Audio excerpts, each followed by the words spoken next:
Merci. Madame la Présidente, chers et chers collègues, Mesdames et Messieurs les ministres, le projet Repenser l'État a généré beaucoup d'attentes auprès de la population, des employés de l'État et des politiques. Or, aujourd'hui, c'est un peu l'impatience qui nous gagne. Le constat est inquiétant, un processus très long et pas vraiment de résultats tangibles. Ou alors, il y en a, mais on nous les cache peut-être. J'ose espérer que ce n'est pas le cas. En ce qui concerne les ressources humaines en particulier, c'est une situation peu motivante qui prévaut pour les employés de l'État.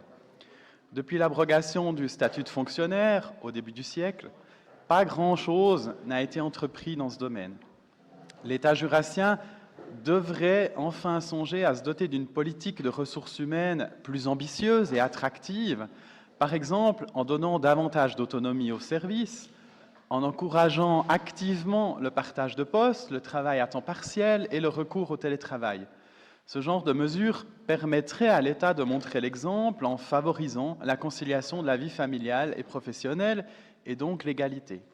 Et davantage de télétravail pourrait aussi permettre d'économiser sur les coûts des locaux avec des bureaux plus flexibles.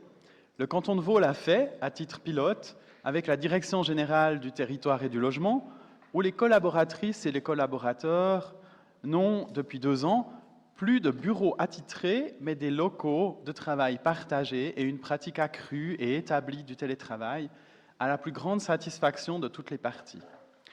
Si nous voulons donner envie aux jeunes de venir ou de revenir s'installer dans le Jura, cela passe aussi par des postes attractifs à l'État. Repenser l'État devrait être l'occasion de ce nouveau départ, pas seulement en termes financiers, mais surtout en termes humains, pour que l'État redevienne un employeur moderne et attractif. Au lieu de ça, aujourd'hui, les départs de cadres compétentes et compétents se poursuivent et certains postes bien payés peinent à être pourvus. Ceci doit nous interpeller sur la conduite de notre administration, encore trop souvent marquée par une hiérarchie lourde et un travail en silo, alors que l'on sait bien, ceci est établi, que la conduite basée sur la confiance en petites équipes est beaucoup plus efficace. Les employés sont plus heureux et plus productifs, et très concrètement, le taux d'absentéisme est plus bas dans les organisations qui le pratiquent. Nous sommes très impatients d'entendre les réponses du gouvernement au sujet de cette interpellation déposée il y a 2 mois déjà, et nous espérons que la discussion contribuera à faire évoluer les choses dans le domaine des ressources humaines. Nous sommes aussi curieux d'en savoir un peu plus sur les coûts et les délais de ce processus qui tient tout le monde en haleine. Et je remercie d'avance le gouvernement pour ses réponses et son éclairage sur Repenser l'État. Merci, Monsieur le député. Pour la position du gouvernement, je passe la parole à Madame la Présidente Nathalie Bartoulot. Madame la Présidente, Mesdames et Messieurs les députés, fournir des prestations de qualité qui répondent aux besoins et attentes des citoyennes et des citoyens et de nos entreprises est une des préoccupations majeures du gouvernement.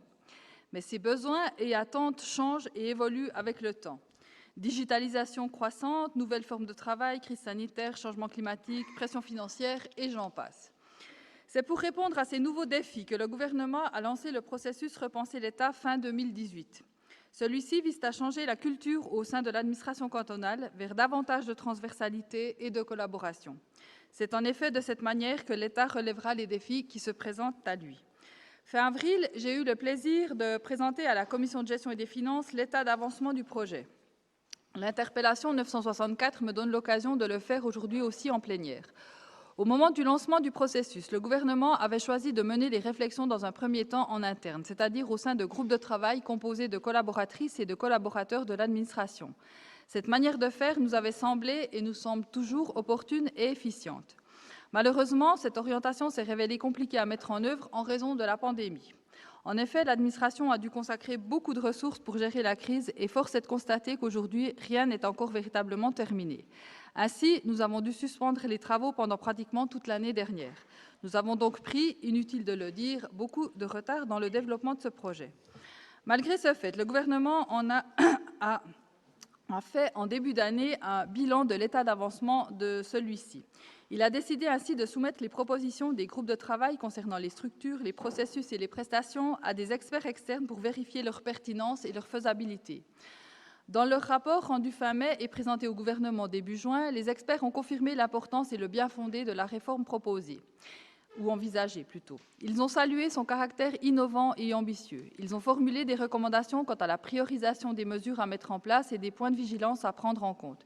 Sur cette base, et afin de tenir compte de l'impact de la pandémie sur les ressources de l'administration cantonale, le gouvernement a décidé de procéder à un séquençage du projet Repenser l'État, puis d'élaborer un plan d'action. Ces travaux sont en cours. Le gouvernement a pleinement conscience que la fonction publique constitue le socle de base de l'administration cantonale. Elle ne peut être efficace que si les employés de l'État disposent des compétences nécessaires pour effectuer les tâches qui leur sont confiées et bénéficient de conditions de travail saines et motivantes. Le plan d'action proposera notamment une série de mesures qui contribueront à moderniser les pratiques de gestion du personnel et par là à rendre le canton plus attractif comme employeur. Permettez-moi à présent de répondre aux questions posées dans l'interpellation. Concernant tout d'abord le calendrier, le plan d'action que je viens de mentionner sera présenté aux acteurs jurassiens clés, c'est-à-dire aux chefs de service, aux groupes politiques, à la commission de gestion et des finances, à la coordination des syndicats et aux communes, en automne. Les échanges que le gouvernement souhaite pouvoir avoir avec ces acteurs ne porteront pas encore sur la modification de base légale. Il s'agira d'échanger sur un concept global de réforme accompagné du plan d'action. Concernant ensuite les mesures et les ressources envisagées, le gouvernement constate que les collaboratrices et les collaborateurs de l'administration sont bien formés et ont de bons profils. Cependant, les métiers évoluent rapidement. Il est donc nécessaire de continuellement s'adapter à ces changements. Dans ce sens, un des objectifs du processus Repenser l'État sera de former les collaboratrices et les collaborateurs aux nouvelles méthodes de management afin d'accorder une plus grande autonomie aux chefs de service et de section ainsi qu'à leurs équipes. Pour ce faire, le gouvernement réfléchit à introduire une gestion par objectif. Une telle architecture décisionnelle ne pourra fonctionner que par une réelle délégation de compétences. Il s'agira donc de renforcer les compétences managériales des chefs de service et de secteur, mais également de renforcer la capacité des collaboratrices et des collaborateurs à participer à la définition du travail à accomplir. Un nouveau programme de formation continue sera donc proposé aux employés de l'État. Il s'agira en particulier de mettre en place une culture de la confiance et les processus décisionnels devront donc être vus en conséquence. Toujours dans les mesures, vous posez la question de savoir ce que l'État entend faire pour mieux concilier vie familiale et vie professionnelle. Une mesure importante a été l'introduction du télétravail en novembre 2018 déjà, dans un premier temps sous forme de projet pilote formalisé par la signature d'une convention avec les responsables hiérarchiques, dans laquelle ils conviennent ensemble des modalités de mise en œuvre de l'activité à distance. La Covid a toutefois conduit à une généralisation du télétravail au sein de l'administration, à une véritable accélération, devrais-je même dire, à l'exception de certaines fonctions qui ne permettent pas de travail à distance, à l'instar des agents de voirie, des policiers ou encore des agents de détention. Aujourd'hui, 600 employés travaillent régulièrement depuis la maison. Cela leur permettant ainsi de mieux concilier vie familiale et vie professionnelle, mais d'améliorer aussi leur qualité de vie en réduisant par exemple le temps de transport et en favorisant un temps de travail peut-être différencié, contribuant ainsi à augmenter la satisfaction, mais également la productivité des employés de l'État. Pour la quatrième question relative à l'autonomie des services, il faut bien voir qu'au-delà de la refonte de l'architecture décisionnelle, le gouvernement souhaite renforcer la transversalité dans la fourniture des prestations de l'État par un rapprochement, voire à terme une fusion peut-être de certains services. En effet, les services doivent probablement être définis davantage en fonction des grands domaines de politique publique. Une adaptation de l'organigramme de l'administration favorisera les collaborations entre les unités administratives qui les composent, réduira les cloisonnements entre les différents domaines techniques et améliorera la cohérence de l'offre globale de prestations. La marge de manœuvre des services et de leurs collaborateurs s'en trouvera également renforcée.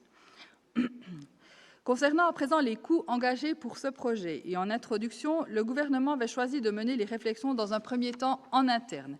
Il a confié la direction de projet à 2 collaborateurs scientifiques de la Chancellerie d'État, dont le cahier des tâches a été revu en conséquence. L'une des 2 personnes a vu son temps de travail augmenter de 20%. Le gouvernement a également mis sur pied des groupes de travail thématiques composés de collaboratrices et collaborateurs de l'administration, principalement des chefs de service. Nous n'avons pas tenu un relevé détaillé des heures consacrées à ce projet jusqu'à présent et il est difficile de chiffrer précisément les coûts en question. En début d'année, comme je l'ai indiqué, le gouvernement a soumis les propositions des groupes de travail à messieurs Yves Emery et David Giouk de l'IDEAP, ainsi qu'à M. Jean-Baptiste Buret du bureau de conseil Mazars pour analyse. Ces 2 mandats représentent un coût de l'ordre de 30 000 francs. Ce que je peux ajouter, c'est que jusqu'à présent, le processus Repenser l'État s'apparente à une innovation frugale avec la plupart des travaux réalisés à l'interne. Toutefois, et pour pouvoir mettre en place les réformes envisagées, pour pouvoir aboutir à des résultats concrets, il faudra se doter de moyens, de ressources et de compétences.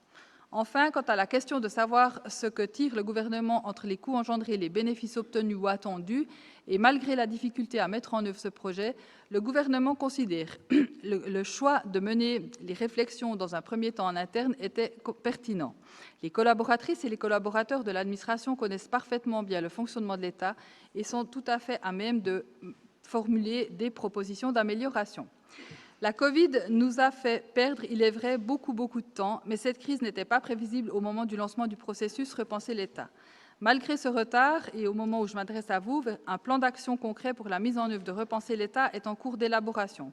Toujours dans ce cadre, plusieurs projets pilotes ont également été menés. Ces projets participent activement à la construction de l'administration repensée. Permettez-moi d'en citer 2 à titre d'exemple. Tout d'abord, celui de la chancellerie d'État. Il sera évoqué brièvement dans l'interpellation relative à la coopération qui suit. Très concrètement, le service de l'information et de la communication et le délégué à la coopération ont rejoint au sein de l'hôtel du Parlement et du gouvernement le secrétariat du Parlement et le secrétariat de la chancellerie. Le télétravail a été encouragé et les cadres n'ont plus de bureau fixe. Des collaborations très concrètes entre unités se sont mises en place avec notamment un secrétariat centralisé. Ce projet a permis de libérer le bâtiment situé à la rue de la Préfecture 12 où se trouve désormais l'APEA. Il offre aussi l'opportunité de répartir au mieux la charge de travail durant la semaine, respectivement l'année, et donc d'éviter de créer des EPT, puisque la charge de travail de ces différentes unités n'est pas répartie uniformément. Un autre projet porté par les services de l'action sociale, de la santé publique et de la consommation et des affaires vétérinaires. La particularité de ce projet est qu'il concerne 2 départements différents. Les 3 services ont réuni leur personnel administratif au sein d'un secrétariat commun, ce qui a permis de mettre sur pied un accueil physique et téléphonique commun, ainsi qu'un accompagnement commun des apprentis. Des espaces de travail partagés ont été aménagés pour les collaborateurs et collaboratrices scientifiques des 3 services. Pour finir, des espaces de pause ont été mutualisés. Le projet a permis de renforcer les échanges et d'exploiter des synergies entre les 3 services, mais il a également permis de libérer des espaces dans le bâtiment au faubourg des Capucins. En conclusion, je peux donc vous indiquer que le gouvernement est satisfait des résultats obtenus, particulièrement au vu des ressources extrêmement limitées qu'a nécessité jusqu'ici le projet Repenser l'État. Tout comme vous, le gouvernement ressent ce besoin de modernisation de l'organisation de l'État jurassien et il s'y attelle. J'aimerais encore ajouter que le gouvernement considère que l'arrivée prochaine de Moutier au sein du canton représente une chance supplémentaire de repenser, voire de réformer l'État. Afin de pouvoir au mieux intégrer la commune dans le canton, certaines adaptations, aussi bien au niveau de l'organisation des services cantonaux que des prestations de l'État que l'État fournit à la population, seront nécessaires. L'accueil de Moutier et le processus Repenser l'État seront donc menés de concert. Voilà pour les indications concernant le projet Repenser l'État. Merci, Madame la Ministre. Quelle est votre appréciation, Monsieur le député? Satisfait, et je demande l'ouverture de la discussion. L'ouverture de la discussion est demandée. 12 députés lui accordent. Vous avez la parole. Très bien. Merci, Madame la Ministre, pour ces réponses très précises et circonstanciées. Ça me rassure sur les doutes qu'on pouvait avoir par rapport à ce processus. Néanmoins, je suis quand même interpellé par un point en particulier, c'est la durée du processus. Vous avez parlé de la Covid comme une des causes qui fait que le projet a pris du retard, j'entends bien.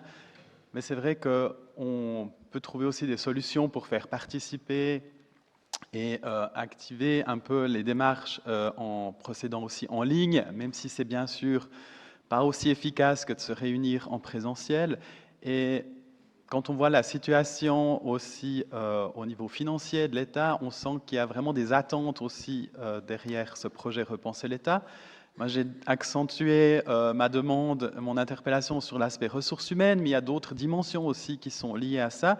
Et c'est vrai qu'on ressent une certaine impatience et j'ai quand même un petit peu de peine avec cette explication de la Covid pour les délais.